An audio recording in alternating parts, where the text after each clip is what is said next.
24 მილიონი ცვლილება განხორციელდა, 18 მილიონი სახელმწიფო ბიუჯეტიდან, 6 მილიონი ადგილობრივი ბიუჯეტის ნაწილში.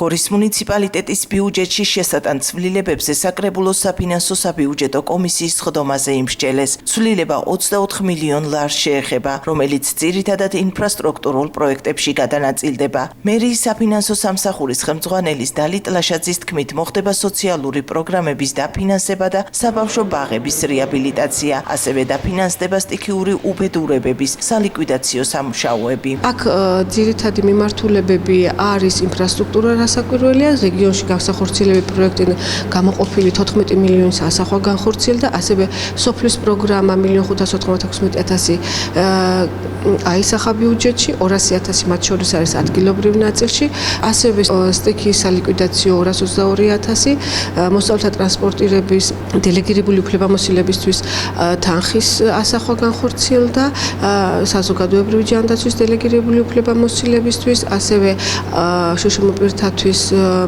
პერსონალური ასისტენტების პროგრამა შემოვიდა ბიუჯეტში, 70.000 ლარის ოდენობით არის ეს პროგრამა დაფინანსებული სახელმწიფოდან.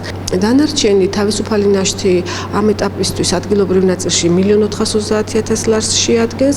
ეს არის 24 წლის ეკონომიებით დარჩენილი თანხა, რომელიც მიიმართა ახალი პროექტებით დასაფინანსებლად, ძირითადად ეს არის საბავშვო ბაღების და სხვა ინფრასტრუქტურული სკვერებისა და სპორტული მოედნების დასაფინანსებლად, ახალდაბაში, ახალი საბავშვო ბაღის მშენებლობა, რეაბილიტაცია იქნება 500.000 ლარის ოდენობით და 200.000 ლარით სხვა დანარჩენი საბავშვო ბაღების რეაბილიტაციებისთვის დაემატა არსებულ რესურსს. ბიუჯეტში შესატან ცვლილებებს დეპუტატები საკრებულოს სხდომაზე უყრიან კენჭს, რომელიც 14 მარტს გაიმართება.